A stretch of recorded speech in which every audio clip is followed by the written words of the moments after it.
ఇబ్బంది కలగడం దాని గురించి ఏంటంటారు? ఏంటండి మీ మాతృ పార్టీ తెలుగుదేశం ప్రస్తుతం ఎదుర్కొంటున్న ఇబ్బందుల గురించి ఏమంటారు? అంటే ఎక్కడైనా ప్రజాస్వామిక వ్యవస్థలో ప్రతిపక్షాలు అధికారము అనేది ఇది ఒక కాలచక్రం లాగా. ఎప్పుడు అధికారం ఎవరికి స్వాస్థ్యం కాదు, ఎప్పుడు అంటే డిఫెన్స్లో ఉండడం కూడా అది కాదు. ఒకనొక దశలో అసలు అధికారంకి రామనుకుంటామో వస్తాము, ఒకనొక దశలో మేము తప్ప ఇంకెవరు ఉండరు అనుకుంటారు వస్తారు. ఇది ప్రజాస్వామిక వ్యవస్థ కాబట్టి అంటే నేనైతే ఇప్పుడు కాంగ్రెస్లో ఉన్నా. నేను అక్కడ పుట్టి అంటే తెలుగుదేశం నుంచి ఓనమాలు నేర్చుకున్నా కాబట్టి ఆ గౌరవం అనేది ఎప్పుడు ఇస్తాను. ఎందుకంటే కన్నా తల్లిదండ్రులకు ఎట్లయితే ఎంత ఎదిగినా బిడ్డలు గౌరవిస్తారో రెస్పెక్ట్ అనేది నేను అది నా కనీస కృతజ్ఞత, నేను మర్యాద ఇచ్చుకోవడం అనేది.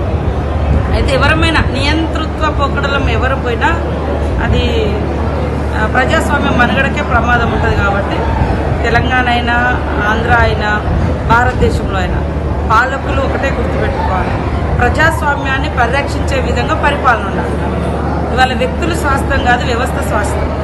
ఒక వ్యవస్థను ఒక గుడ్ గవర్నెన్స్ను మనము నిర్మాణం చేస్తే అది భవిష్యత్ తరాలకు మంచి పాలకులుగా చరిత్రలో నిలిచిపోతుంది. తాత్కాలికంగా ఎవరిని హత్య చేసినా ఎవరిని ఇబ్బంది పెట్టినా అది తాత్కాలికమే.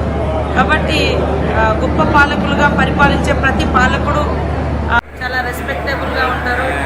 మర్యాదల్లో కానీ ఆతిథ్యం ఇవ్వడంలో కానీ మరి ఆ గౌరవం మాత్రం చాలా గొప్పగా ఉంటుంది.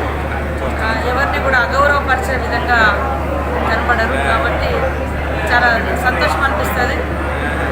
ఈరోజు నేను పెళ్ళికి వచ్చిన మా బ్రదర్స్ కూడా ఆంధ్ర మూలాలు ఉన్నటువంటి బ్రదర్స్ సన్కే మ్యారేజ్కి వచ్చిన నేను వాళ్ళ ఇంటి ఆడపడుచులాగా. కాబట్టి ఎక్కడైనా ఏ ప్రాంతమైనా ఒకరినొకరు రెస్పెక్ట్ ఇచ్చుకోవడం దానికంటే అదనం అంటే ఇంకా గొప్ప కల్చర్ ఏం లేదు. ఫస్ట్ ఎదుటి వాళ్ళకి గౌరవించడం, గౌరవం పొందడం. ఇక్కడ ఆంధ్రలో అది పుష్కలంగా ఉంటుంది. గౌరవిస్తారు, గౌరవం పొందుతారు. ధన్యవాదాలు. హాయ్ ఫ్రెండ్స్, మా టుడే టుమారో యూట్యూబ్ ఛానల్ చూస్తున్నందుకు చాలా థ్యాంక్స్. మరిన్ని లేటెస్ట్ వీడియోస్ కోసం వెంటనే సబ్స్క్రైబ్ చేయండి. అలాగే ఈ బెల్ ని కూడా రింగ్ చేసేయండి. మా నోటిఫికేషన్స్ అన్ని మీ మొబైల్లో వస్తాయి. అలాగే మా వీడియోస్ మీకు నచ్చితే లైక్ చేయండి, షేర్ చేయండి, నచ్చకపోతే కామెంట్ చేయండి.